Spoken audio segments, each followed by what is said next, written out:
Prosperity team. It is Dr. Money coming to you from the prosperity corner of the universe where silliness is sacred and nobody's perfect.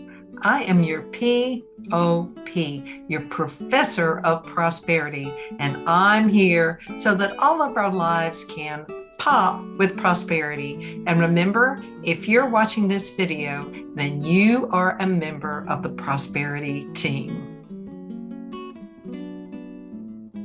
You may remember that the other night I talked about the prosperity of spending time in nature. And I told you that my grandchildren and I were going to spend the night in the backyard in a tent, which we did. And I woke up at about 2:30 and it felt kind of damp. And I thought, I guess it's just the cold air. And then I kept hearing little noises. And then all of a sudden I felt drops on my face. And I thought, okay, well, there's a drop of water coming. It wasn't raining. So I went back to sleep. Well, at 4:30, I wake up. Actually, I'm waking up like every hour so I can cover my grandchildren up because it's chilly. It's getting down to 57. They're not staying covered up. And at 4:30, I decided to turn the flashlight on, and there are puddles of water everywhere. The dew is very heavy here where I live for some reason, and the dew was just seeping through the rain cover that we hadn't used this tent in years, and we were going to try it out for our camping trip next week. So my husband, I got him up and he came in because it was just me and the boys in the tent. And he came and he picked the boys up and he brought them in. And at 7 years old, they were getting kind of heavy to carry, but he carried them in. And I just wanted to tell you the outcome of that adventure that we had. That's one of my affirmations, and that is that my life is full of adventure and wonderful surprises.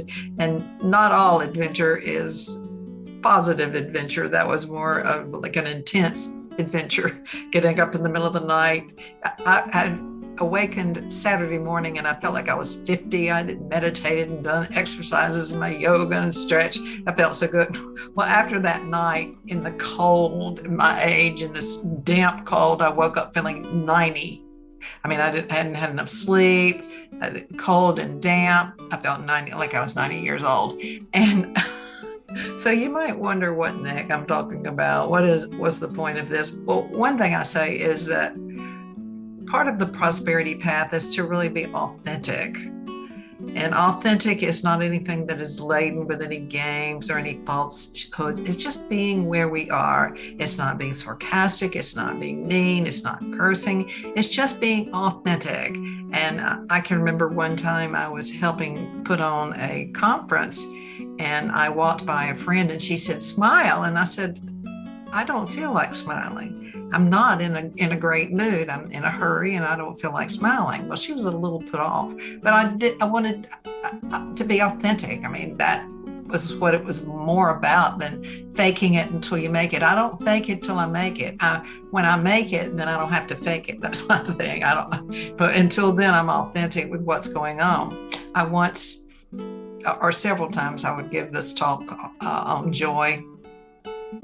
And there were times when I was to give this talk on joy when I was depressed.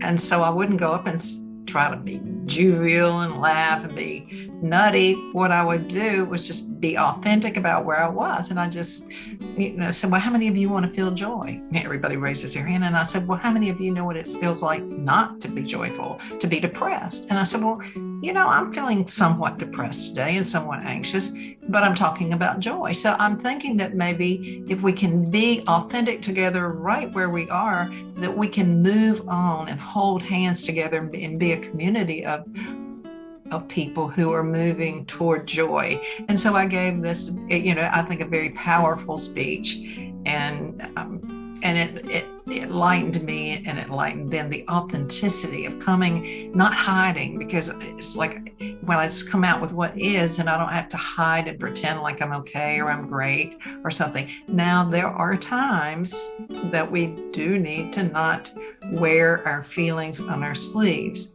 If we're at work, and we've got people around us, the best thing to do probably is to either take off some time, like go to the bathroom or something and cry and do what we need to do, or tell our inner child and just say, look, I know you're really upset. This is a difficult time for you today, but you need to stay focused on your job. And when we get home, I'm going to give you plenty of time to be upset and cry over whatever the situation is. And that has worked. It's been amazing for me. The thing about tough times is that they always pass. They came to pass, they didn't come to stay. And I love the line from the Best Exotic Marigold Hotel, and they say, in the end, it's all good. If it's not good, it's not the end.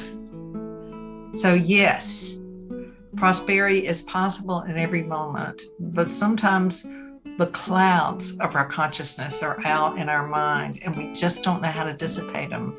So if we're with the clouds and we're authentic about where we are, there's a real power and sacredness about being exactly where we are. I call it a prosperous moment, whether or not we're just super joyful or whether we're authentic with where we are. That's my message. Let's take a deep breath now. And as we breathe in our good. And as we exhale our intention that all other beings receive their good as well. And remember, our burdens have lifted, our cares are few, our joy is unlimited, and I love you.